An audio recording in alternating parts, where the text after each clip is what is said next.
Ya pemirsa, kita sudah berada di segmen keempat, segmen terakhir kita membahas tentang generasi milenial untuk masa depan.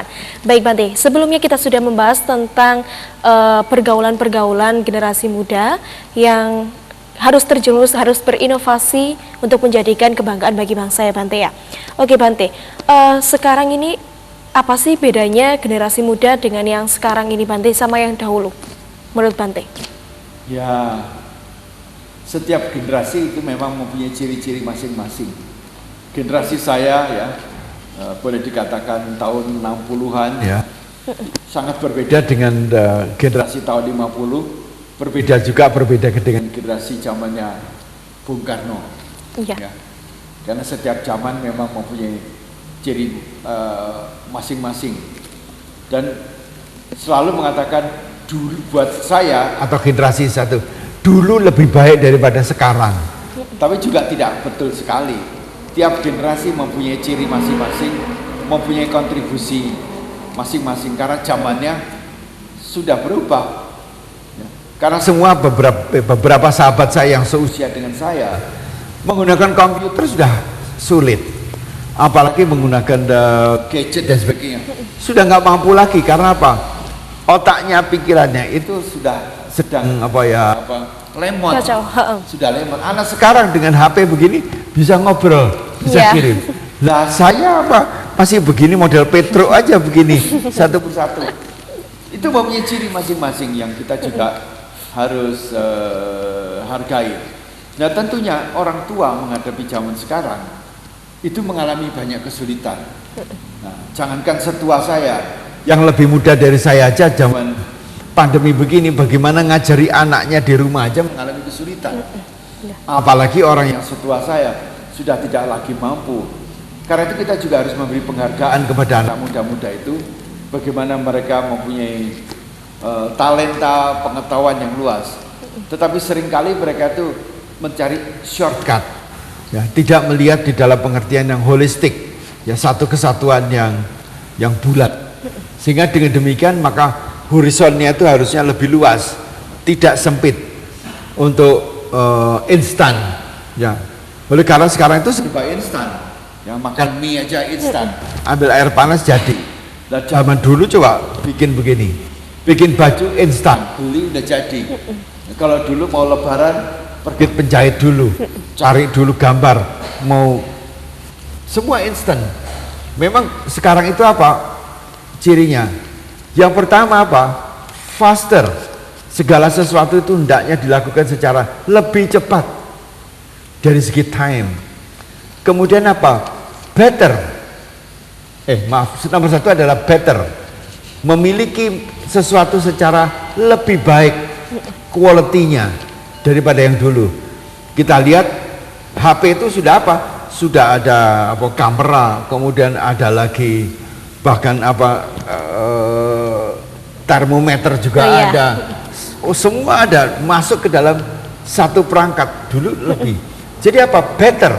Sehingga berpikir anak-anak itu nomor satu memang harus aktif. Kemudian apa? Reaktif melihat lingkungan. Kemudian apa? Mencari-cari solusi. Sehingga menjadi apa? Menjadi inovatif. Nah, inovasi ini bukan sebagai user. Nah, anak muda itu kelemahannya, dia tuh sekarang sebagai user, harusnya adalah inovatif. Dan karena itu beberapa universitas sudah mengembangkan inovasi, pendidikan sekolah pun inovasi. Better, kemudian apa? Faster, lebih cepat. Yang ketiga adalah cheaper, harusnya semuanya serba lebih murah daripada yang dulu. Ini tiga sifat ini harus ditanamkan kepada generasi muda. Selalu apa? Kalau mengerjakan sesuatu yang better, kemudian faster, lebih cepat. Ya. Sekarang dengan adanya komputer udah cepat, ngitung-ngitung sudah jadi semua. Kemudian apa? Cheaper, serba lebih murah, bukan cari yang lebih mahal. Nah, tiga karakter itulah yang harus dikembangkan oleh anak muda sekarang untuk mencapai sesuatu yang lebih baik. Untuk kebahagiaan apa? Sesama anak bangsa, kebahagiaan semuanya. Oke.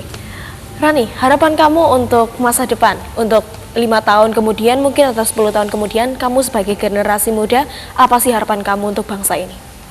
Semoga anak mudanya nggak kehilangan attitude dan etika, itu penting. Kedua, jangan sampai lupa sama budaya bangsa kita sendiri, karena budaya itu dasar dari kehidupan gitu ya. Jadi kalau misalnya kita kehilangan itu ya udah, pasti kita juga kehilangan arah gitu. Jadi semoga lebih banyak anak muda yang lebih kritis soal kebudayaan kita, jadi banyak yang lebih ngembangin, jadi supaya anak muda itu supaya mau gitu loh ngeliat budaya lagi gitu. Dan semoga aja nggak lebih parah dari sekarang gitu. Oke, mengenai pandemi ini, kamu sebagai generasi muda, harapan kamu apa? Semoga cepat selesai dan semoga cepat masuk kuliah, karena saya pengen ketemu teman-teman. Oke. Sekian. Oke Bante, kalau Bante gimana sih caranya kita bisa merubah pola pikir remaja-remaja ini yang kehilangan arah, Bante? Kan banyak remaja-remaja ini susah diatur, Bante. Kayak misalnya kamu diberitahu tapi nggak bisa mencerna, nggak bisa memahami, itu gimana, Bante? Ya, anak muda sekarang memang tidak bisa kayak zaman dulu diperintah pakai tangan begini, nggak bisa. Yang ada adalah orang tua yang mesti menyesuaikan diri. Ya. Bukannya anak ikut dengan cara apa? Membuka dialog. Kita coba memahami dia, waktunya dia. Mudah saja, kalau mereka sudah lagi seneng game, bagaimana kita memberitahu jangan main game, belajarlah. Hanya satu itu sudah susah. Karena apa? Game lebih menarik. Tadi Rani mengatakan mencintai budaya anak negeri. Di seluruh dunia yang namanya budaya anak negeri nggak laku. Ya. Apakah di Eropa yang namanya balet nggak laku?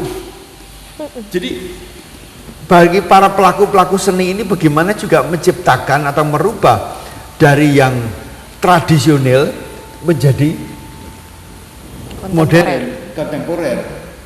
Ya, saya pasti suka nonton joget yang ada di Keraton Jogja, ya. Itu persis seperti meditasi. Dan anak muda suruh begitu memang Banyak yang muda-muda, tapi secara umum, aduh terlalu lele. Jadi apa? Ya, di samping menyediakan yang memang tradisional, bagi mereka yang menyukai itu jumlahnya tidak akan banyak. Tetapi kita juga menyediakan seni-seni yang sifatnya kontemporer yang disesuaikan dengan situasi. Di Eropa juga berubah. Seluruh dunia yang namanya tradisional Itu ditinggalkan. Jangankan gitu. Cara pakai jarik saja wanita. Kalau orang India masih mau pakai sari. Nah sekarang orang Jawa mau nggak cari jarik? Cari yang jarik yang modern. Batik pun batik yang modern. Yang instan. Jadi harus ada perubahan karena memang hidup ini apa? Change. Selalu perubahan. Siapa yang tidak bisa mengikuti perubahan, dia digilas oleh perubahan itu sendiri. Oke Bante, sekarang pesan-pesan Bante terhadap pemirsa yang menonton sekarang untuk generasi muda menuju masa depan, apa Bante pesannya? Bagi nomor satu adalah karakter. Oleh karena pengetahuan bisa dicari. Anda buka internet, seluruhnya pengetahuan apa aja, mulai dari yang baik sampai dia yang terburuk, sampai membuat bom pun ada di sana. Knowledge. Nah, knowledge itu tidak banyak artinya kalau tidak diterapkan. Yaitu apa? Skill, keterampilan. Nah, kalau itu diterapkan, harus lihat ilmu yang diterapkan itu harus bermanfaat untuk orang banyak. Kalau bisa untuk orang banyak, maka dengan sendirinya nama baik kita itu akan terangkat. Tetapi dua ini yang paling menentukan adalah tadi Rani sudah mengatakan karakter, attitude. Nah, kalau attitude karakternya bagus, membawa manfaat bagi orang banyak. Tapi kalau karakternya buruk, Ya sudah, akan menghancurkan semuanya. Nah ini kemarin juga ada yang di Kelapa Gading yang menembak itu. Ya, dia menembak orang, tapi tidak menganggap itu salah. Dia menganggap itu amalia. Nah, itu adalah mindsetnya. Karakternya sudah buruk, pasti merugikan orang banyak. Nah, merugikan apa? Anggota keluarganya, nama baik anggota keluarganya. Ini yang katakan kembali, knowledge, skill sama attitude itu satu kesatuan. Dengan attitude, karakter itu yang paling menentukan untuk suksesnya kita, nama baik keluarga dan nama baik bangsa dan negara. Oke, baik Bante. Pemirsa, kita sudah berada di ujung acara, kita sudah selesai di episode generasi milenial untuk masa depan. Saya berterima kasih kepada Rani yang sudah sharing kepada pemirsa yang ada di rumah.